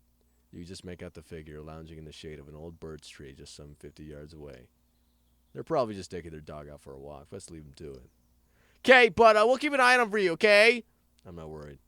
Cerberus continues to frolic in the grass, but keeps one pair of her 3 sets of eyes on the cloaked figure until the stranger seems to catch a hint and retreats into the recesses of the trees. What the frick? Okay, they're not going to explain. Whoa, we got an antagonist already? As the sun reaches its zenith. What the frick, man? Oh, I just got back. It's the freaking next day, and I just remembered every single word that I still don't understand. What the frick is a zenith? Isn't that the sword from Terraria or something? What? What does that mean? Oh, dude. Standing in its full light becomes uncomfortably warm. You sit down under obligingly shady branches of an elm and are eventually joined by a thoroughly exhausted Cerberus. All three bodies curl up in a pile next to you, and the soft sounds of their snoring are almost sweet enough to give you diabetes. Thanks.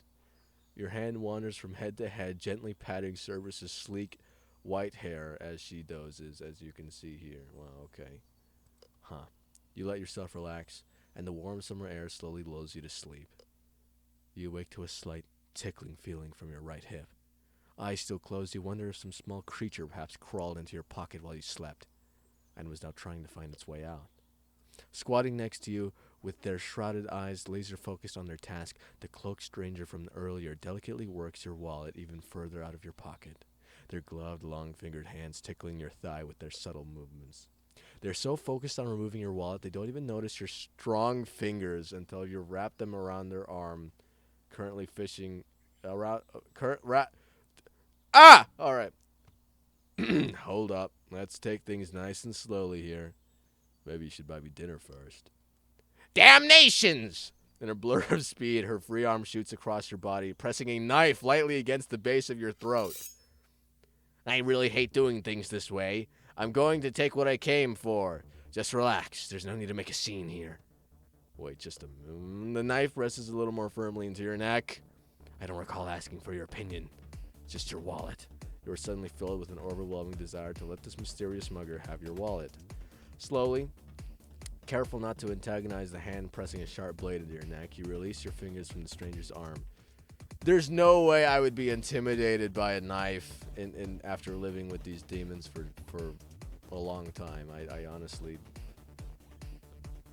Wasn't there a comic where, like, the Helltaker gets, like, he gets stabbed in the shoulder, like, multiple times or something like that? I don't know, but, like, okay, whatever. As the stranger extracts your wallet, a small hand flashes out to hold their arm in a vice-like grip. Holy frick. You look down to see Cerberus, her eyes blazing, holding the would-be mugger's knife arm with fury blazing in her scarlet eyes. Steadily, she forces the mugger's hands away from your neck. Her other two bodies crouch, ready to leap into action if needed. Wait, okay. Okay. All right, now we're in a battle. Okay, we're battling now. This is where the fight comes in for the turn-based strategy game we're about to play, I assume. Mr. Stranger, I'm afraid you just messed with the wrong guy. See, Master Taker, he's nice enough, but us? We really don't like people waltzing in and taking what isn't theirs. Waltzing in? I don't think Cerberus would say that, but that's okay. Especially when they look as creepy as you do and smell so...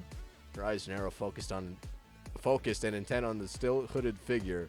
The two bodies not currently holding onto the mugger stiffen and sniff the air intently. Hold on. Oh, what the frick? I inhaled and my ear just... What the frick? Oh, okay, now it's just got... What the frick? I smelled my microphone as I usually do, and then all of a sudden I get onto an airplane. That's what it felt like. Okay, all right, okay. Sorry, what the frick was that? Wait, you're... I'm not doing that again, dude. Sniff, sniff. Holy frick! With a sudden howl of fury, all three of Cerberus's bodies pounce on the stranger, knocking them backwards and onto the ground. Ow, stop it, ow! Get out of here! And if I even smell your ass close as 3 blocks to my house, I'll kick you straight back to the void myself, understand? This isn't over, mutt. What the frick? Cerberus roars again, and the stranger bids a hasty retreat into the lengthening shadows of the park. You and Cerberus watch as the stranger vanishes into the darkness. What the frick is going on? What just happened? What? Turning to you as if nothing had just happened, Cerberus beams a sunny smile directly into your face. Good thing you remembered to apply your triple strength SPF adorable before your left. What the frick does... What is triple strength SPF adorable? SPF? What does that mean? What is that? Can we go home soon? I'm hungry. What the frick? In a moment first, what exactly was that all about? What was what about? What just happened back there? Who's that person that just tried to mug me? Oh, what? But don't be crazy. This is definitely the first time we've seen her. Absolutely. 100%. Her? Couldn't tell if it was a woman from the voice alone. Perhaps it's better to let sleeping dogs lie, or lying dogs sleep, as the case may be. Okay. Regardless, I'm very grateful you protected me, Cerberus. Thank you very much. Of course, Master. What else? We make pancakes if you got her. Good behavior deserves positive reinforcement. I think reward of some sort is in order. Yay, now we get outside privileges at night, right? A sudden image flashes before your eyes. The town burning to the ground while Cerberus and Zedrata highest kites loot flaming appliances from shattered storefronts. No. But I will stop by the store on the way back home and refill our baking ingredients, and we'll do some stealth baking, and then you can give Lucifer some almond cookies as a peace offering, okay? Deal? All right? Deal. All right. Okay. Cerberus is odd and exhausting, but her happiness is delightfully infectious. Maybe I should take them out more often. Did I just refer to myself in the... But I talked to myself that other time, but I talked to myself in... Okay, what? All right, let's do. Who else? We got Justice and let's do Lucifer last because, you know, she's like the boss or whatever. Hey, yo, Justice, what's up? Hey, yo, Justice, how you doing, man? Early one morning, you find yourself yanked out of deep sleep by some ruckus coming from the hallway. Groggily, you turn over to peer out your window, and through the gap between the curtains, you see the Auburn! Oh my goodness, dude, These devs just had a thesaurus just freaking open the whole time. Oh my goodness. The Auburn sun. What does that mean? Oh my gosh. The Auburn sunrise lurking just beyond the horizon. The morning has only just begun. Thinking that you'll get some more sleep and wake up at a more reasonable hour, you close your eyes. But as soon as you do, the noise continues with vigor. A loud thumping that echoes through the walls. With a groan, you rise from your bed and slip into the hallway, and there you're able to discern what the sound is coming from. That the sound is coming from Justice's room. You approach her door and knock. Come in! As the door swings open, you look into the demon's bed, only to find it empty. Instead, Justice is on the floor, doing crunches. She pauses as you enter and sniffs the air. Yo, Taker! Good morning! Morning. How did you know it was... Wait, hold on. Did you just smell me? You just smelt me and you... Wait, hold on. Wait, don't blind people have, like, super sense? Is that like a myth, or, like... Or do blind people actually have, like, heightened senses? Or is that just, like, the Daredevil thing? You know, Daredevil, the cool guy. That's really interesting. I'm not sure. How'd you know it was me? Oh, that... Easy. Unlike the others, you don't reek of brimstone. You can tell us apart by smell. Most of the time. At this revelation, you stop to ponder the implications, only to find yourself distracted by the fact that Justice has resumed her workout. Not even this measly conversation can slow her down. Even as she speaks, she is hammering out rep after rep, counting each under her breath. Oh my gosh. Anyway, 9, 10. How's it going? You're 11, 12, 13. Up earlier than usual? Yeah, about that. All of a sudden, the demon, finished with her crunches, jumps to her feet and begins to stretch in preparation for the next exercise. 13 crunches? Less than 30? I don't know. Okay. I must have woken you.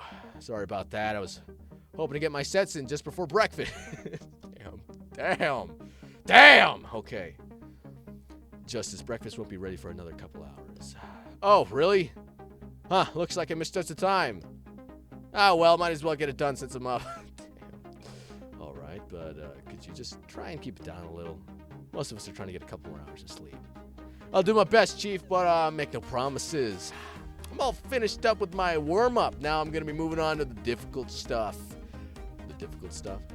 Yeah, elevated push-ups, sideways planks, chin-ups, burpees, that sort of thing, you know? Burpees?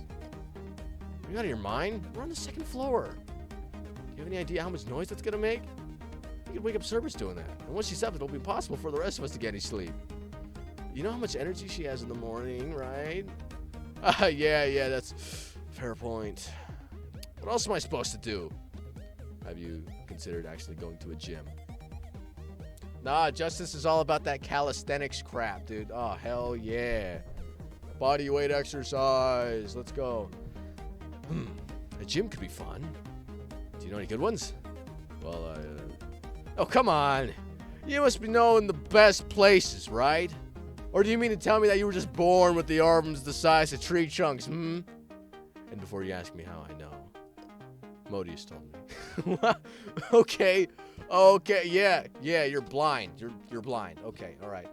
In a desperate attempt to ignore the rising warmth in your cheeks, you cast your mind back to a time in which you did frequent the gym.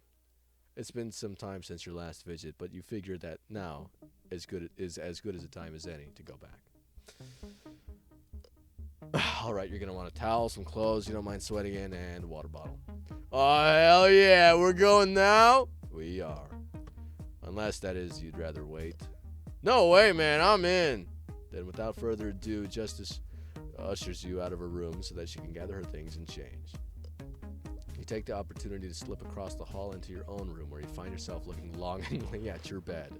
Rather than giving into your desire to sleep, however, you dig your old workout equipment out of your closet and throw in a t-shirt and a set of gym shorts. As you head toward the door, you catch a glimpse of yourself in the mirror and wonder just what it is you've got yourself into. Let's go! We're going to work out! After getting ready to hit the gym, you step out in the hallway and are met with the sight of Justice walking towards you. Practically bouncing on her heels with excitement, she grabs your arm as soon as you are within reach, so that you can lead the way down the stairs to the car. Bathed in the glow of the early morning sun, you and Justice load up in the car and make your way into town. A short while later, you arrive at the gym. The large sign over the door reads, Mount Olympus. Not only is this your favorite gym, but it also just happens to be the closest one to your house. Through the tall glass walls, you can see that the morning crowd is in the middle of their workout, so you and Justice get out of the car and head inside. With the demoness gripping onto your forearm for guidance, you approach the desk and retrieve a couple of membership forms. You filled out a renewal for yourself before assisting an overzealous Justice with her own. Then the two of you hit your respective locker rooms to drop off your bags. Okay. You reconvene at the squat rack. Oh, frick. Okay, here we go. Are you certain you want to start here? Without a doubt. Oh, my gosh. Holy frick. You are shredded. Oh, my.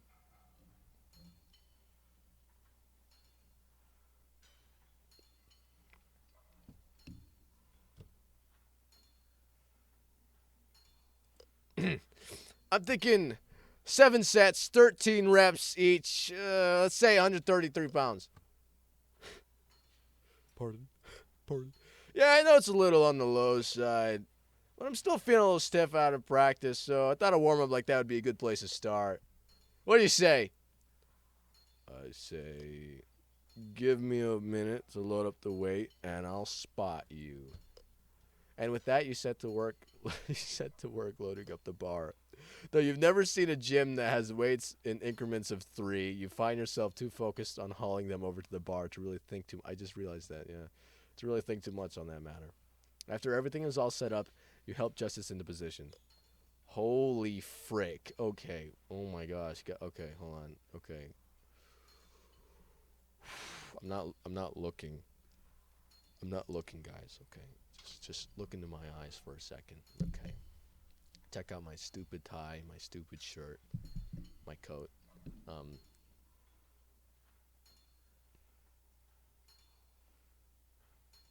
That was uncomfortable, wasn't it? All right, let's get back to it. Oh my gosh, she's looking at us. Frick. Okay, hold on.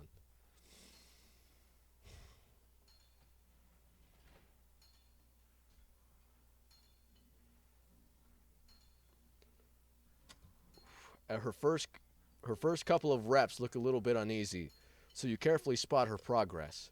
After the first fear, however, the demoness begins to find her rhythm, and soon she's hammering out squats with impeccable form before your very eyes. Justice finishes her first set without so much as breaking a sweat. How's it looking so far? Everything looks good from here. I mean my reps.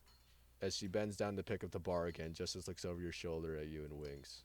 Fortunately, you are saved, but save the embarrassment of having to stammer out a reply by the fact that the demon has returned to her attention to the workout. Justice knocks out the remaining 6 sets with ease. As she is dabbing at the sweat which has begun to glaze her arms and forehead, she turns to you.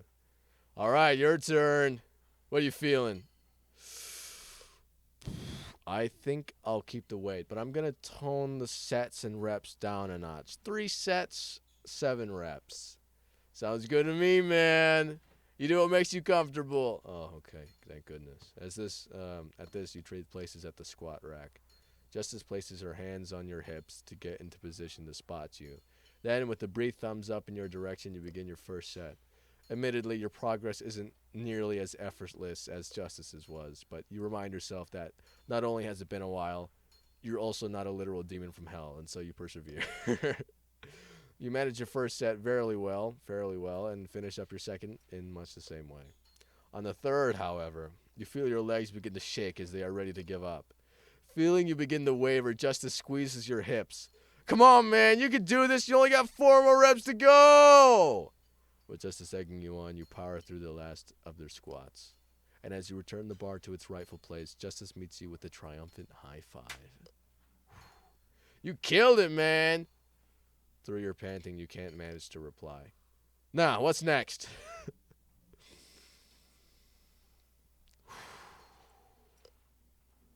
You set your sights on the next machine, and the rest of your time in the gym passes by in much the same way as it did the squat rack. At each station, Justice breezes through her sets before helping you through your own.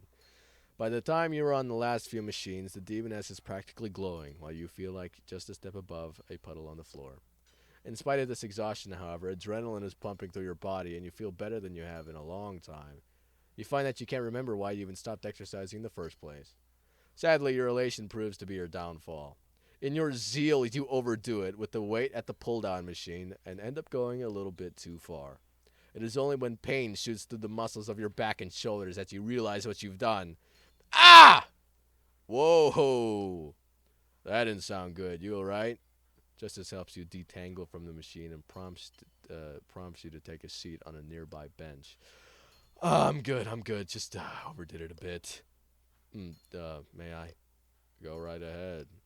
The demon feels around the muscles of your back and winces when she comes upon the point of pain. Ooh, yeah, you really did a number on yourself there, Chief. Why don't we just take it easy for a second? I'll have a bit of a breather. As you sit, Justice works on massaging out a little bit of the ache from your shoulders. Embarrassed by your mistake, a hot wash of shame warms up your cheeks.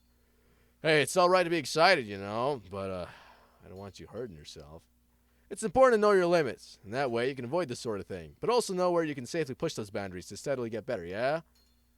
Yeah. Setbacks are normal. And think of it this way, all right? Now we've got a good idea of our limits in the future. I really hope you didn't get discouraged from this, Taker. Because I had a blast coming here with you today, and I'd love if it's something we could do in the future. Thanks, Justice. I had a lot of fun, too, and I promise I won't let this stop me. We can make this a regular thing. How's that sound? You mean it? Absolutely. You feel the demon lean her cheek against your shoulder. Good. I like that. All right, let's hit the showers. Some beat. Sounds good. You both hit your respective showers to clean up and meet up at the front desk. On your way out the door, Justice loops her arm around yours and holds you close as you walk towards the car. Though sore and more exhausted than you've been in a long time, you find yourself looking forward to your next trip in the gym. Wow, that was cool. I have a feeling that the devs are probably Justice fans. Just a feeling. Just a feeling. All right, let's do it. Final boss, Lucifer. I'm ready to see what's going on here. Okay, ready to see what's going on. It's probably gonna. Okay, here's my prediction. It's gonna be a romantic pancake date in the living room, with cheap wine or something like that. I don't know. Though ever industrious, Lucifer is looking slightly more haggard than normal. Is something the matter? Nothing I can't handle. Just a little upset in Hell's dimensional border. Happens all the time. So, Casanova, how'd it go? Is the sin orgy proceeding according to schedule? What the frick? What is a Casanova? Is that a nickname? Well, I took Judgment out to a butterfly conservatory. Okay, so she knows. Okay. Well, it's a start. I don't suppose you have one more date left in you? I could use a... How do you know that? What the frick? Sounds good. Where'd you like to go? I haven't been able to stretch my legs all day. A walk around the neighborhood would be wonderful. That's so normal. Holy frick. Well, it's not normal for a date. I don't think. Is going for a walk normal for a date? I don't know. I've never been on a date, huh? Why did I tell you that? Anyways, together the two of you exit the house into the warm night air. Fireflies, newly molted, slowly rise from the grass as you walk by. Their mellow lights illuminate the mostly dark street in inconsistent bursts. Beautiful little creatures, aren't they? Wait, did I say that or did... Whatever. Quite. Although you ought to know better than to judge a book by its cover. Even as larvae, they're highly predatory and feast fairly indiscriminately upon other insects. You know quite a lot about insects for someone who spends most of the day running hell. Lucifer shrugs and sniffs haughtily. Haughtily. I don't know that one either. A girl can take passing interest in creatures far beneath her. After all, I took an interest in you, didn't I?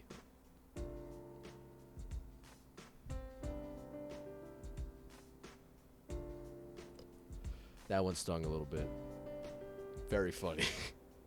I assume your day's been busy then. It always is. Running hell's a lot harder than raising it. There's a difference. Quite. Paperwork needs to be filled, damnations allocated, and the skeletons go on strike if they don't get their milk rations. So why do you do it? They help carry paperwork. Plus, if someone comes to hell unannounced, they are trained to arrange themselves into devious little puzzles. Your whole Queen of Hell job seems like kind of a thankless task for the amount of time you spend doing it. That was fast. The ivory horn demon breaks stride, pondering your question as she stares up at the stars. The Lord of Hell is a position that no demon wants, yet conversely all covet. To take the weight of the title upon one's shoulders is no small task, and matched in an unpleasantness only by the problems that arise when one is forced to relinquish it. Forced? How so? The throne is never given, only taken. Since time immemorial, the entity seated on the throne has balanced atop the endless writhing hordes of demonkind, each determined to usurp the power for themselves. Those at the top have no farther to climb, and thus must look down constantly in fear of being thrown from their lofty position. Damn. Ever heard of democratic elections? Lucifer chuckles softly, the dark notes of joy spilling out of her mouth and into the summer air. Believe it or not, things are better now than they were before I took power. I implemented bureaucracy, a proper 5-day work week, and break rooms for the demons and tortured souls to use in between damnations. And the beefcake skeleton guards? Merely an aesthetic choice. Understandable. The two of you continue on a stroll in immaculable silence, but it isn't long before another stray thought breaks through the quiet. Has someone else been taking Cerberus out on walks? Not to my knowledge, and I pride myself on knowing just about everything going on in our house. I took her to the park earlier. She was absolutely ballistic on someone who was just trying to rob me. Cerberus has a nose for sin. That girl can sniff out a tainted soul half a mile away. That's certainly true. I've seen her go after the weirdos that hang around Uro's Underwear Emporium. What? Eros, what now? What? Oh, okay, alright. Actually, forget I asked. I'll just assume that Modius was involved somehow. As I was saying, I've seen her go after shady types before, but something about this time was different. She seemed to recognize whoever it was she attacked. Lucifer freezes in place, her red eyes suddenly glowing a luminous crimson in the dimly lit street. Very slowly she turns her head away from you, and, with obvious effort, lowers her shoulders into a more relaxed pose. I'm sure it's nothing to worry about. You, on the other hand, can't say the same. Frick. Well, the house is coming up. Can I tempt you with a second go around the block? I think I'll pass.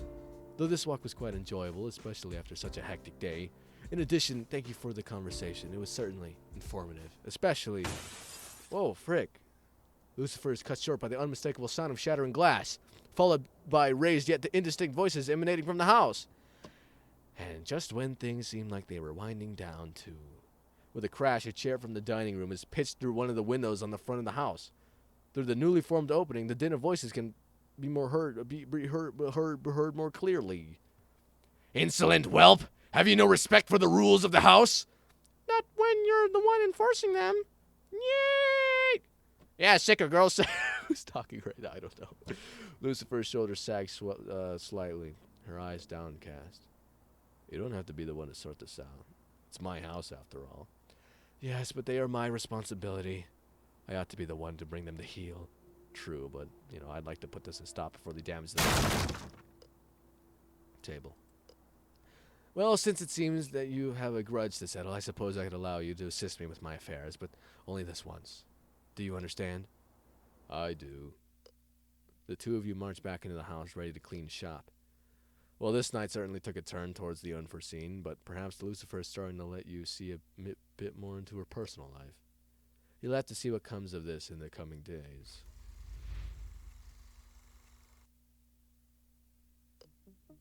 The next morning, you were awakened from your slumber by an incessant scratching at the door. Grabbing some clothes from the nearby chair, you head towards the door. Oh, okay, all right. Upon opening the door, you're almost bowled over as three bodies of Cerberus burst through the frame like a fluffy white whirlwind. They run around your room, pulling books from shelves, clothing from your hamper, and making faces at your wardrobe. Beyond the doorway stands Pandemonica, the coffee reserves in her mug, approaching the danger zone. Oh, frick, okay. Oh, good, you're awake. Hope you haven't forgotten about my morning brew. Your mind races as you try to recall. Right, triple macchiato with whipped cream sprinkled with tears of virgins. Pandemonica shrugs, uncharacteristically apathetic. Or chocolate sauce. Today's the splurge day, I think. You look around at what was once, before Cerberus at least, a well-cleaned room. I don't suppose you've seen Lucifer around, have you? The demon shakes her head. She's a little overloaded with work right now, so I wouldn't expect her to be around much over these next few days. With all the subtlety of an avalanche, Cerberus butts into the conversation. She left a message for you, though. She said to keep up the good work. Oh, let's go. Then she made a scary face, and she pulled back her lips and showed us all her teeth. She smiled. They aren't exaggerating, this time at least. It did look a little more genuine than usual. Between the two of you, you managed to corral Cerberus out of your room. She disappears down the hall, talking to herself in hushed tones. You hurry downstairs, Lucifer's message weighing slightly on your mind. Keep up the good work? I wonder what she means. Select your character. Select my character? All right. This is where we continue our journey. Thank you, everybody, so much for watching. Helltaker fan game, The Second Circle. What an interesting game. I'm definitely going to continue playing it because that was very interesting, and I'm pretty interested in this topic. Wow, it's just with demon girls in it, and my suit, my taker drip. So, if you liked the video, please consider subscribing, and hopefully, I'll see you around. Bye-bye. Hey.